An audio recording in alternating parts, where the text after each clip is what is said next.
ॐ नमः शिवाय। ॐ नमः शिवाय। ॐ नमः शिवाय। शिव महापुराण सप्तम वायव्य संहिता 31वां अध्याय। एक उत्तम ज्ञान। वायु बोले, हे विप्रो, यह तो हेतु देकर आपने उचित ही संशय किया है। आपने वही बात कही है जिसमें कि सत्पुरुषों का मोह दूर होता है, क्योंकि शिवजी की प्रसन्नता के बिना तो उत्तम भाव आते ही नहीं। स्वाभाविक परिपूर्णता तो शिव का परानुग्रह ही है। शिवजी ऐसे ही अनुग्रह करता है, यह प्रयोजन उन्हीं के लिए स्वीकार किया गया है।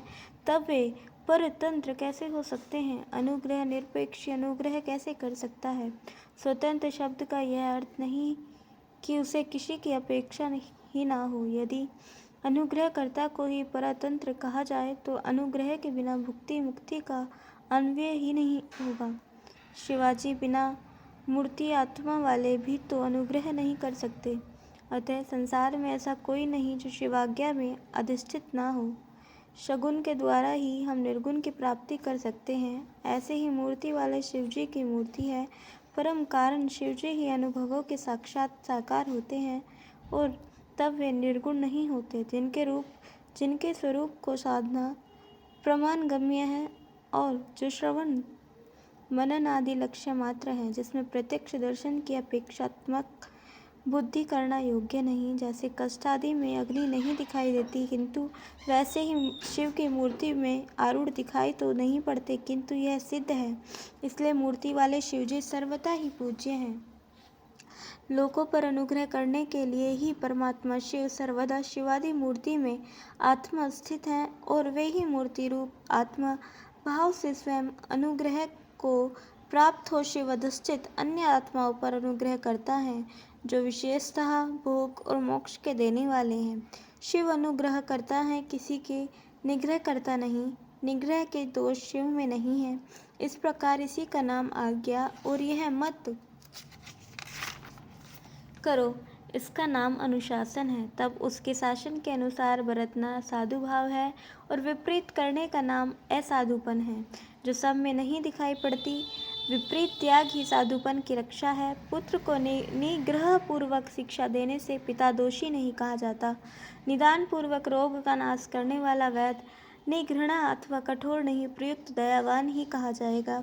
इस कारण सर्वथा दया करना ही गुण है।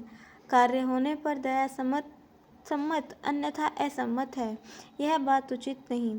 सोच तो यह है कि मूर्ति आत्मा वाले राग आदि दोष होते हैं, परंतु यह दूसरों में होते हैं, शिव में नहीं। यदि कालीमा युक्त तांबा अग्नि में रखा जाए तो उसके संसर्ग से अग्नि दूषित नहीं होता, किंतु अपवित्र वस्तु अग्नि के संयोग से शुद्ध हो जाती है।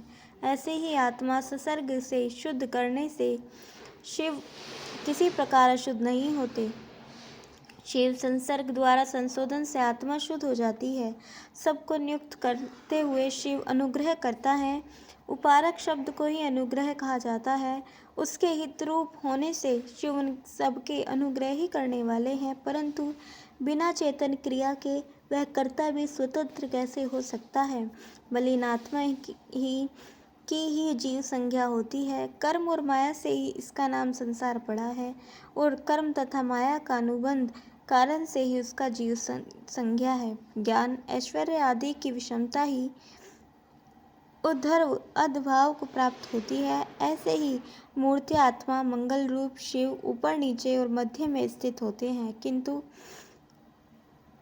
निकट की समावेशता 3 प्रकार की होती है, जिसमें आत्मा नीचे, अंतरात्मा मध्य और परमात्मा उधर्व में स्थित होता है। यह निश्चय है कि संसार में सभी दुखी हैं। संसार दुख में है, फिर स्वभाव के विपरीत दुख अदुख कैसा? रोग से वैद्य कारण नहीं, संसार के कारण तो शिवजी हैं। यह वैषम्य है, परंतु इसमें शिवजी दोषी नहीं, क्योंकि सब कुछ तो स्वभाव सिद्ध है। तब दुख होने में शिवजी कारण कैसे हुए?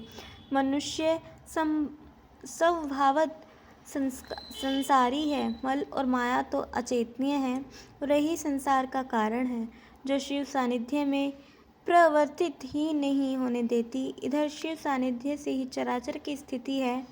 शिव जी की आज्ञा के बिना कोई बंधन से मुक्त नहीं हो सकता। उनकी आज्ञा से तो मोह प्राप्त ही नहीं होता, क्योंकि शक्ति तो उनकी आज्ञा कारण ही है। वही सारे संसार का नियंत्रण कर रही है। फिर उस शक्ति से भगवान कैसे दूषित हो सकते हैं। इसी समय आकाश से यह वेदवाणी सुनाई पड़ी, जिसमें ओम ओम ऐसा स्फुट शब्द सुनाई पड़ा, जिसे सुनकर ऋषियों को बड़ी प्रसन्नता और आश्चर्य हुआ। उनकी सारी शंकाओं का समाधान हो गया। पवन देव ने मुनियों की शंकाएं दूर करते हुए कहा, हे मुनियों, ज्ञान दो हैं, परोक्ष और अप्रोक्ष।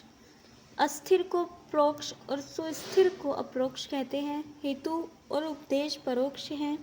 परोक्ष के लिए अनुष्ठान करो तो वह प्रकट हो जाता है, जिसके बिना मोक्ष नहीं होता। इस कारण आलस्य त्याग अनुष्ठान करो, जिसमें तुम्हारे कार्य निश्चय ही सिद्ध हो जाए, प्रथम से बढ़कर कुछ नहीं। इस प्रकार श्री शिव महापुराण सप्तम वायव्य संहिता का 31वां अध्याय समाप्त। बोलिए उमापति महादेव की जय। 32वां अध्याय एक और श्रेष्ठ ज्ञान। ऋषि बोले, हे मारुत, तब तक अप्रोक्ष ज्ञान के लिए क्या अनुष्ठान करे कि मुक्ति प्राप्त हो, उसके श्रेष्ठ साधन कहिए। वायु बोले, शिव की उपासना ही परम धर्म है। इसके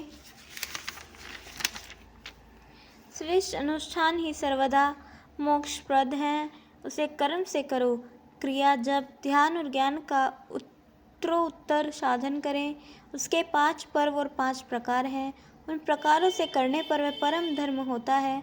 वह साधन प्राप्त हो जाता है। परम अपरम, यह 2 धर्म वेद ने कहे हैं। धर्म शब्द का अर्थ हमें वेद ही में मिलता है। पाशुपत योग तक उपनिषद भाग में स्थित है, जो परम धर्म कहलाता है। उसमें आत्म अधिकार की प्राप्ति हो जाती है।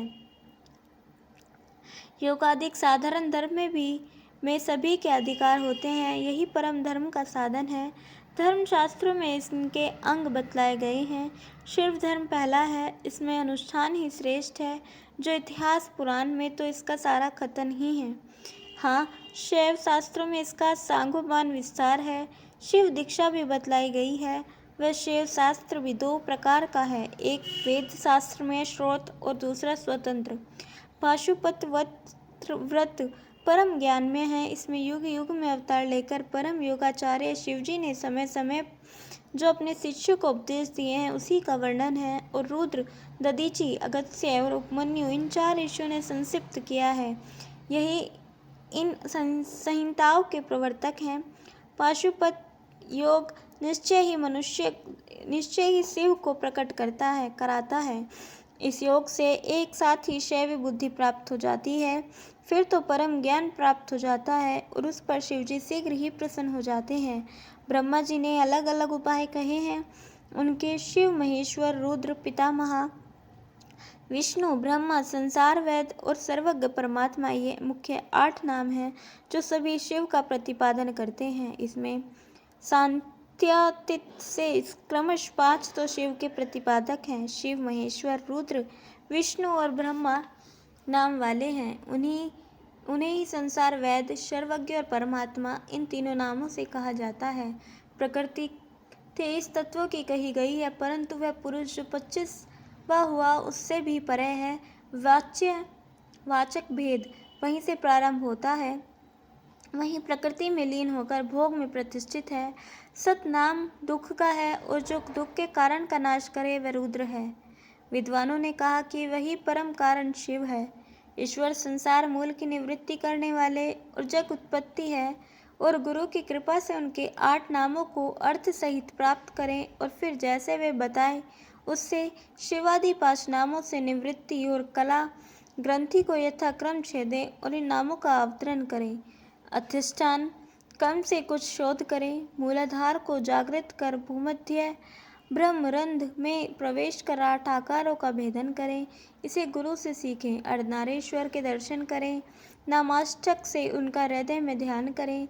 स्वस्थ चित्त हो पुष्पों से उन 8 नामों की पूजा और जप करें तथा आत्मनिवेदन करें तो पाशुपत ज्ञान की प्राप्ति हो जाती है और वह मुक्त हो जाता है। इस प्रकार से शिव महापुराण सप्तम वायव्य संहिता का 32वां अध्याय समाप्त। बोलिए उमापति महादेव की जय। कल हम सुनेंगे 33वां अध्याय पशुपत व्रत की पूजा विधि वर्णन और 34वां अध्याय माता की आज्ञा से उपमन्यु की तपस्या। तब तक के लिए जुड़े रहें। हर हर महादेव।